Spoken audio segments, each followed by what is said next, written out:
اعوذ باللہ من الشیطان الرجیم بسم اللہ الرحمن الرحیم اللہم صلی علی محمد و آل محمد وعجل فرجہم۔ عزیزان گرامی، بی بی جان آپ کے سامنے جو چوتھے امام کی کتاب ہے، دعاؤں کی کتاب صحیفہ کاملہ، اس سے بہترین دعا آپ کے سامنے پیش کر رہی ہیں، جس میں ہم امید کرتے ہیں کہ ہم سب امام کی دعا میں شامل ہو جائیں گے۔ یہ دعا وہ ہے جو حضرت اپنے لیے کرتے ہیں اور اپنے دوستوں کے لیے کرتے ہیں۔ حضرت کی دعا یہ ہے: اے وہ جس کی بزرگی اور عظمت کے عجائبات ختم ہونے والے نہیں، تو محمد اور ان کی آل پر رحمت نازل فرما اور ہمیں اپنی عظمت کے پردوں میں چھپا کر کج اندیشیوں سے بچا لے۔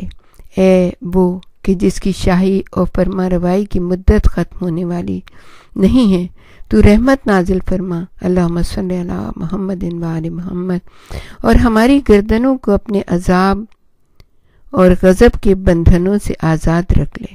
اے وہ جس کی رحمت کے خزانے ختم ہونے والے نہیں ہیں، اللہم صلی علی محمد و آل محمد، اپنی رحمت میں ہمارا بھی حصہ قرار دے دے۔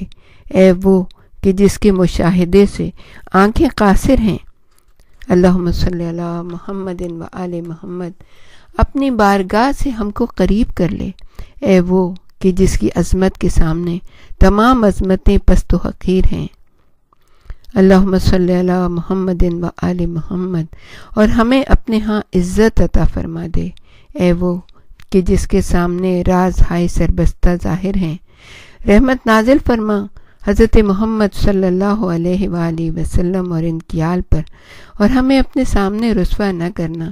بار الہ ہمیں اپنی بخشش و عطا کی بدولت بخشش کرنے والوں کی بخشش سے بے نیاز کر دے، سبحان اللہ، اور اپنی پیوستگی کے ذریعے قطع تعلق کرنے والوں کی بے تعلقی کو اور دوری کی تلافی کر دے، تاکہ تیری بخشش اور عطا کے ہوتے ہوئے دوسرے سے سوال نہ کریں، اور تیرے فضل و احسان کے ہوتے ہوئے کسی سے ہراساں نہ ہوں۔ اے اللہ، اللہم صلی علی محمد و آل محمد، اور ہمارے نفع کی تدبیر کر اور ہمارے نقصان کی تدبیر نہ کر، اور ہم سے مکر کرنے والے دشمنوں کو اپنے مکر کا نشانہ بنا دے، اور ہمیں ان کی زد پہ نہ رکھ، اور ہمیں دشمنوں پر غلبہ دے، دشمنوں کو ہم پر غلبہ نہ دے۔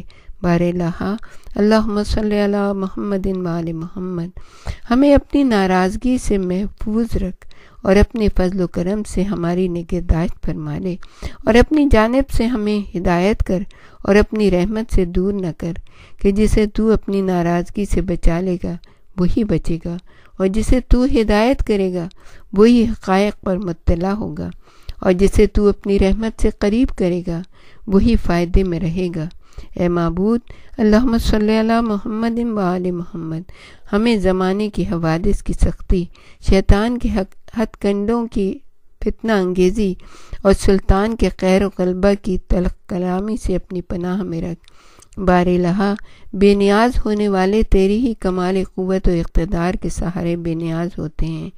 رحمت نازل فرما محمد صلی اللہ علیہ وآلہ وسلم، اللہم صلی علی محمد و آل محمد، اور ہمیں بے نیاز کر دے۔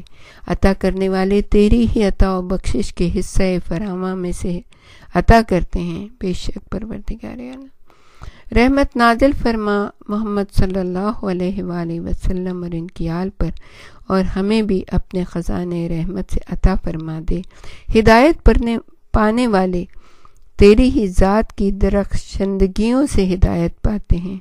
اے میرے پروردگار، اللہم صلی علی محمد و آل محمد، تو ہمیں بھی ہدایت فرما دے۔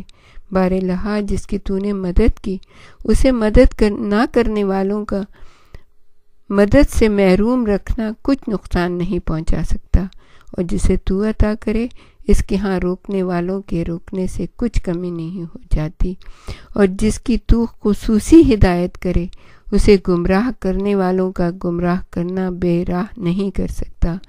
رحمت نازل فرما محمد صلی اللہ علیہ وآلہ وسلم اور ان کی آل پر، اور اپنے غلبہ و قدرت کے ذریعے اور اپنی قوت کے ذریعے بندوں کی شر سے ہمیں بچا رکھ، اور اپنی عطا و بخشش کے ذریعے دوسروں سے بے نیاز کر دے۔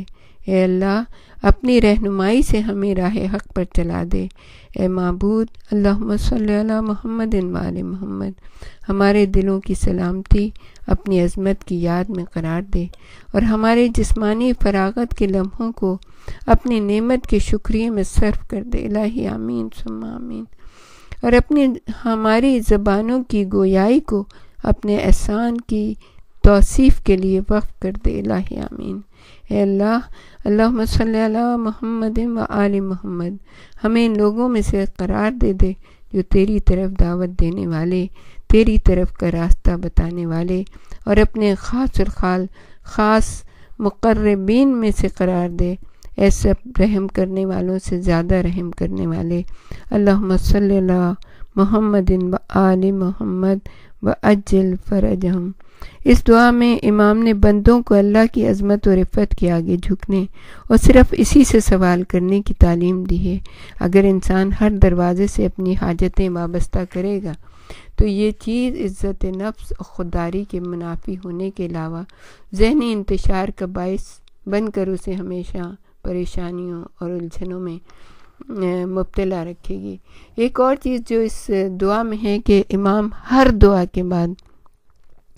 تقریباً ہر دعا کے بعد محمد صلی اللہ علیہ وآلہ وسلم اور ان کی آل پر، کہ جن پر ہزاروں درود و سلام ہو اللہ اور اس کے فرشتوں اور مومنین کا، تو ان کے اوپر درود و سلام بھیجتے ہیں۔ یعنی جیسے کہ ہمیں معلوم ہے کہ ہم جب بھی کوئی دعا کرتے ہیں تو اگر ہم پہلے اور بیچ میں اور آخر میں درود بھیجتے محمد وآل محمد پہ، ہماری دعا یقیناً کامیاب کی منزلوں پہ پہنچتی ہے، بارگاہ رب العزت میں قبول ہوتی ہے، کیونکہ پروردگار عالم ایسا نہیں ہے کہ پہلی اور آخری دعا کو قبول کر لے اور بیچ میں جو آپ دعا مانگے، ہم دعا مانگے، اس کو رد کر دے۔ وہ پوری دعا کو قبول کرتا ہے۔ تو ہم جتنی دفعہ بھی دعا کریں اپنے لیے تو اس میں یہی ہے کہ پہلے اور آخر میں تو دعا کریں، بیچ میں بھی دعا کرتے رہیں، تاکہ وہ ہماری دعا جو ہے بارگاہ رب العزت میں بہت بہترین طریقے سے مستجاب ہو جائے۔ وآخر دعوانا ان الحمد للہ رب العالمین، والصلاۃ والسلام علی اشرف الانبیاء والمرسلین۔